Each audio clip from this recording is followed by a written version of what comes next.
தாவீது எழுதும் பொழுது அவனுடைய வாழ்க்கை ஒரு நிலைமை, அது ஒரு ரொம்ப கடினமான ஒரு நிலைமை. ஏன்னா அந்த வசனத்தை எழுதும் போது எங்க இருக்கிறாரு? குகைக்குள்ள இருக்கிறாரு. அங்க என்ன இருக்காது? மூச்சு விட முடியாது, சுவாசிக்க பிரீத் இன் பிரீத் அவுட் பண்றதுக்கும் கஷ்டம், சாப்பாடு, வெளிச்சம், நல்ல துணி உடுக்கிறதுக்கு எதுவுமே கிடையாது. மூச்சு திணறி செத்துதான் போகணும் அங்க இருக்காங்க. அதுதான் குகை. வெளியில வந்தா சொந்த பையன், தாவீதோட சொந்த பையன் சவுல். அப்புறம் யாரு?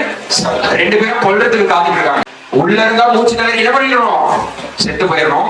வெளியில வந்தா இவங்க கிட்ட அடி வாங்கி என்ன பண்ணிடணும்? செத்து போயிடணும். இப்படியாப்பட்டதான ஒரு கடினமான சூழ்நிலையில தான் இந்த சங்கீதம் எழுதப்பட்டிருக்கிறது. இந்த மாதிரியான கஷ்டத்தின் நிலையில கூட ரொம்ப பெரிய அரண்மனைலாம் ஒண்ணும் இல்ல, குகையில தான் இருந்தது. நல்ல போற ட்ரெஸ் இல்ல, நல்ல சாப்பாடு குடிக்க தண்ணியெல்லாம் இல்ல, எதுவுமே இல்லாத சூழ்நிலையில கூட தாவீதின் விசுவாசம் எப்படி இருக்குது பாருங்க. என் ஆத்துமாவே கர்த்தரை ஸ்தோத்திரி. என் உயிரே போன கூட பரவாயில்ல, அந்த நேரத்துல கூட ஆண்டவர் நான் என்ன சொல்லுவேன்? என் ஆத்துமாவே கர்த்தரை ஸ்தோத்திரி. ஹல்லேலூயா. எத்தனை பேர் விசுவாசி சொல்றீங்க? என்னோட வாழ்க்கையில எவ்வளவு கடினமான சூழ்நிலை வந்தாலும் இனி நான் சொல்ல போகிற வார்த்தை என் ஆத்துமாவே என் கர்த்தரை ஸ்தோத்திரி.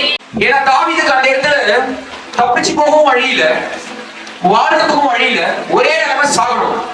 ஆனா அந்த நேரத்துல தாவீதுக்கு இந்த மாதிரியான ஒரு வசனத்தை எழுதுறதுக்கு உண்டான தைரியம் எங்கிருந்து வந்திருக்கும்? அது ஒரே ஒரு காரணம், இயேசு அவன் மீது வைத்திருக்கிறான். இயேசுவின் மீது தாவீது வைத்திருக்கிற அந்த விசுவாசம்.